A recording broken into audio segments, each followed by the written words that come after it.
सभी भाइयों को मेरा नमस्कार। आज के इस टॉपिक पे हम लोग को एक नए चीज़ को डिस्कस कर रहे हैं, नए रूट वर्ड को डिस्कस कर रहे हैं और वो है नया रूट वर्ड।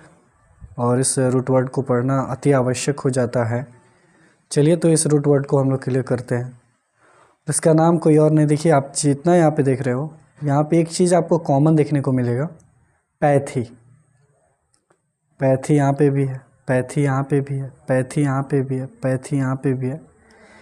तो जिस भी वर्ड में आपको पैथी दिखे, ये वाला पैथी, जिस भी वर्ड में आपको पैथी दिखे उस वर्ड को आपको क्या समझना है, उस वर्ड को आपको इमोशन और फीलिंग से रिलेटेड ही समझना है।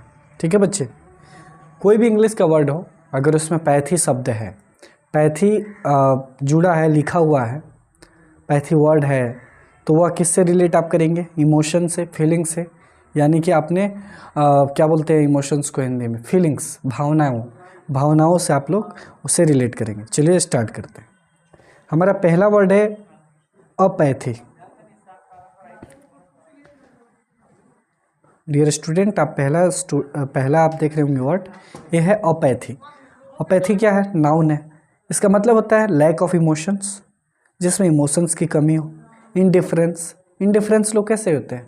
जो किसी की फीलिंग को कदर नहीं करते, उनको लगता है कि बाकी की फीलिंग है, नहीं है, कुछ नहीं है, तो वैसे लोगों को क्या बोलते हैं? अपैथी।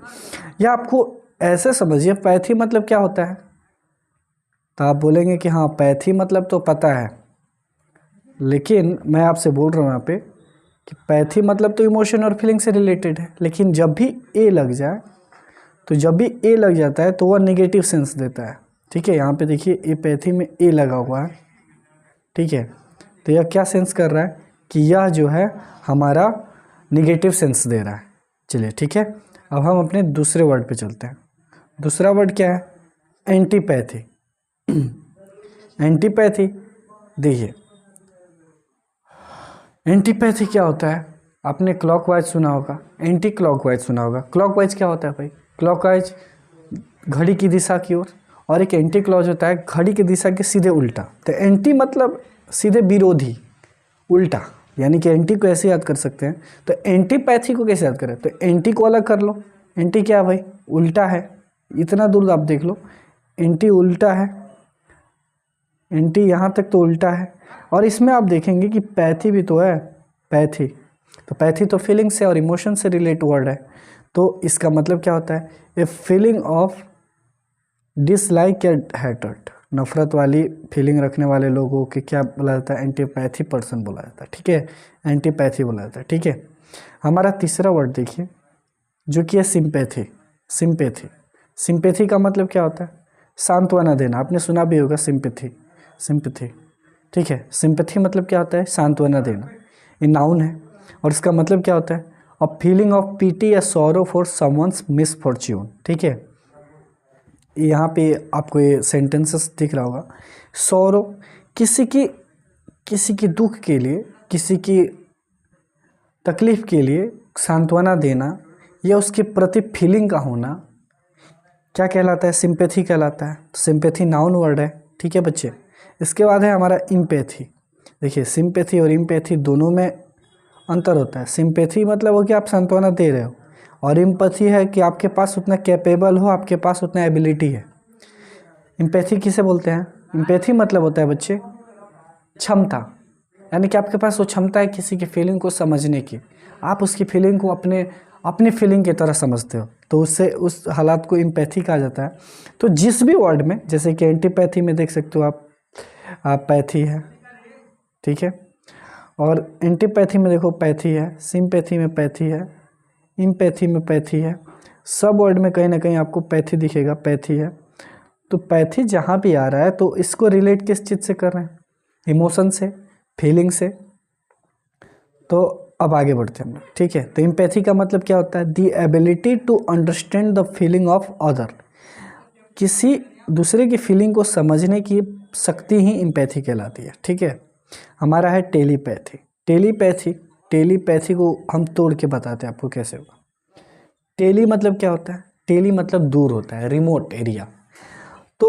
बिना किसी के रेंज में आए, किसी के करीब आए, आप उसकी फीलिंग्स को समझ जा रहे हो। देखो ऐसा होता है ना कभी कभी कि आपकी माँ को सपने आते हैं कि मेरा बेटा खतरे में है, कुछ कुछ ऐसा आता है। कभी कभी माता पिता को ऐसा अंदेशा लगा रहता है कि बेटा बाहर गया होता है, तो उसे सोचने लगता है कि कुछ गलत हो गया है। अब ऐसा हो भी सकता है, हो भी जाता है।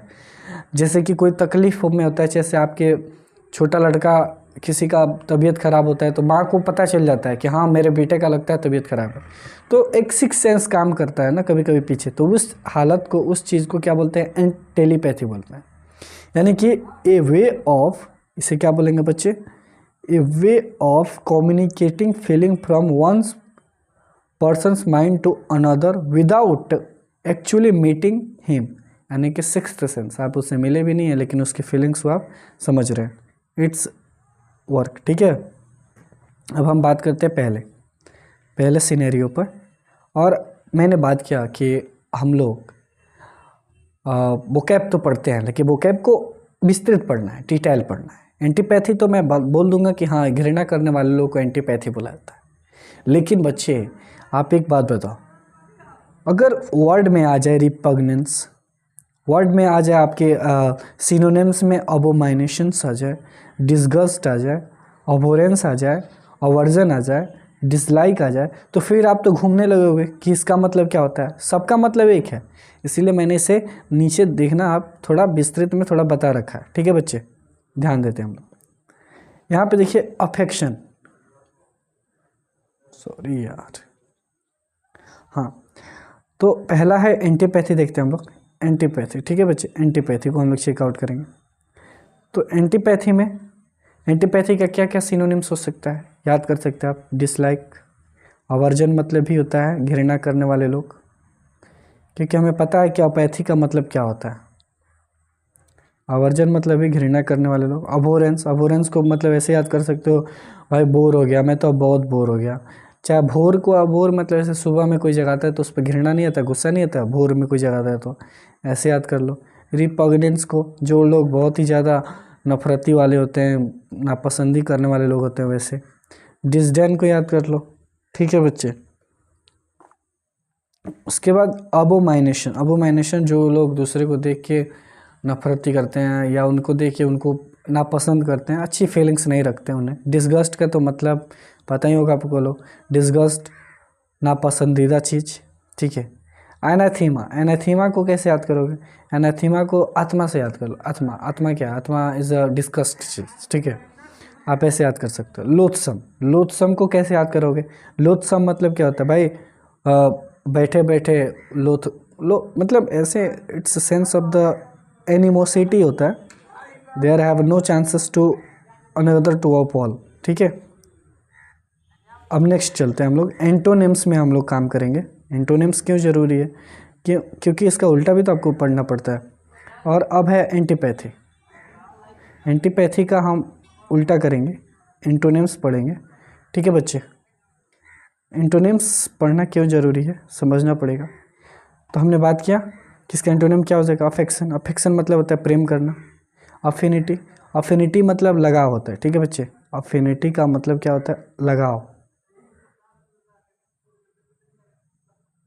ठीक है, इसका मतलब क्या होता है, लगाव होता है, ठीक है।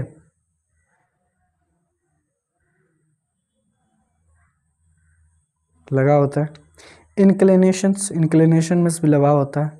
लवलीनेस, इससे भी लगाव होता है। इंडियरमेंट में भी लगाव होता है। प्री डायलेक्शन, प्री डायलेक्शन को ऐसे समझिए, प्री, प्री मतलब पहले, पहले मतलब किसी के बारे में पता चल गया आपको, तो ऐसे आप याद कर सकते हो। पेनचांट, पेनचांट, स्टूडेंट को अपने पेन से बहुत प्रेम होता है, स्नेह होता है। पेनचांट मतलब रियलिटी में स्नेह ही होता है, तो स्टूडेंट को पेन से स्नेह, तो पेनचांट जहाँ भी आएगा आप उसे किस चीज़ से रिलेट करोगे, लगाव से, प्रेम से। प्रोपेंसिटी, यहाँ पे भी पेन है, आप पेन से याद कर सकते हो, प्रोपेंसिटी को पेन से, लगाव, स्नेह, प्यार, ठीक है। उसके बाद है प्रोक्लिविटी, प्रोक्लिविटी को कैसे याद करोगे, प्रोक्लिविटी यानी कि प्रो लेवल का प्रेम है, मतलब ऐसे समझो ज़्यादा लगाव है, ऐसे याद कर सकते हो, ठीक है। एडमायरेशन तो सब कोई जानता है, एडमायर मतलब प्रशंसा करना। इसके अलावा प्रशंसा का सेंस ही यहाँ पे नहीं जाता है, यहाँ पे वैसे सेंस जा रहा है कि आप उसके प्रति लगाव, प्रेम सब कर रहे हो, ठीक है। नहीं तो प्रशंसा का सेंस तो बहुत आगे तक जाता है, यूलोजी भी होता है, ठीक है बच्चे, एनकोमियम सब तो पता ही होगा आपको। चलो फिर भी मैं यहाँ पे जो जो है उसे डिस्कस कर रहा हूँ। इसके बाद है अपैथेटिक। अपैथेटिक का मतलब क्या होता है, मैंने बताया था अपैथेटिक का मतलब क्या होता है, लेक ऑफ इमोशन। वैसे लोग जिनके पास इमोशन की कमी होती है, जो किसी की फीलिंग को नहीं समझते हैं, ठीक है, वैसे लोग तो इंटॉलरेंट टाइप के होते हैं, मतलब अजीब समझो, मतलब इनडिफरेंट होते हैं, मतलब उनको कोई फ़र्क ही नहीं पड़ता। तो इनडिफरेंट हो गया अपैथेटिक, नो फीलिंग वाले बंदे। अनकंसर्न्ड, उदासीन होते हैं, उनको कोई फ़र्क ही नहीं पड़ेगा। अनइंटरेस्टेड, देखो अनइंटरेस्टेड आ गया, दो वर्ड होता है, एक होता है डिसइंटरेस्टेड, एक होता है अनइंटरेस्टेड। मैं अगर आपको बोलूँ इंटरेस्ट का उल्टा बोले इंटरेस्ट, इंटरेस्ट मतलब क्या होता है, रुचि दिखाना। बच्चे इंटरेस्ट मतलब क्या होता है, रुचि दिखाना, आप लोग जानते ही होंगे, इंटरेस्ट मतलब होता है रुचि दिखाना। लेकिन मैं बोलूँ इसका आप एंटोनिम्स बोलो तो आप डिसइंटरेस्ट ही बोलना, अनइंटरेस्ट मत बोलना। अनइंटरेस्ट मतलब होता है क्या, जैसे जज साहब वो किसी भी पक्ष में की ओर होकर अपना फैसला नहीं सुनाते, डिसीजन नहीं अपना डिसीजन मेक नहीं करते हैं, वो दोनों पक्ष की ओर से बातों को बारी बारी से सुनते हैं। यानी कि मैं कह सकता हूँ कि आवर जज इज़ अ अनइंटरेस्टेड पर्सन, मतलब वो ऐसा बंदा होता है ना कि उसको किसी पक्षपात से पूर्ण से वो बचा हुआ रहता है, उस पक्षपात काम वाला नहीं करता है वो, मतलब अनकंसर्न टाइप का होता है, अनइंटरेस्टेड होता है, ठीक है बच्चे। अनमूव्ड होता है, अनमूव्ड मतलब जिसे घुमाया ना जा सके, वो इधर उधर कहीं नहीं घूम सकता, इसे ऐसे याद कर सकते हो। स्टोइकल, उदासीन है, उसको कोई फ़र्क ही नहीं पड़ता। और इसका एंटोनिम्स में कंपेंसिनेट है, उसके प्रति ज़्यादा ही झुकाव रखता है। कंसर्न है, ये उदासीन नहीं है, कंसर्न है। सिंपैथेटिक है, उसको सांत्वना रखता है। पैशनेट है, पैशनेट को पैशन से याद कर सकते हो, ठीक है बच्चे, पैशन से आप याद कर सकते हो इसको। तो ये बहुत सारे तरीके थे इनको याद करने का। फिर से आपको बता दो, अपैथी, अपैथी मतलब क्या होता है, लेक ऑफ इमोशंस, इंडिफरेंस, जिसके पास फीलिंग्स नहीं है। एंटीपैथी, घृणा करने वाले लोगों को। सिंपैथी, सांत्वना देना। एम्पैथी, सांत्वना देने की क्षमता रखना। टेलीपैथी, बिन बताए फीलिंग समझ जाना। और मैंने बाकी का डिस्कस आपको सामने किया ही है। तो दोस्तों आज हमने पैथिक से रिलेटेड वर्ड को डिस्क्राइब किया और समझने की कोशिश की। आज के लिए बस इतना ही, धन्यवाद।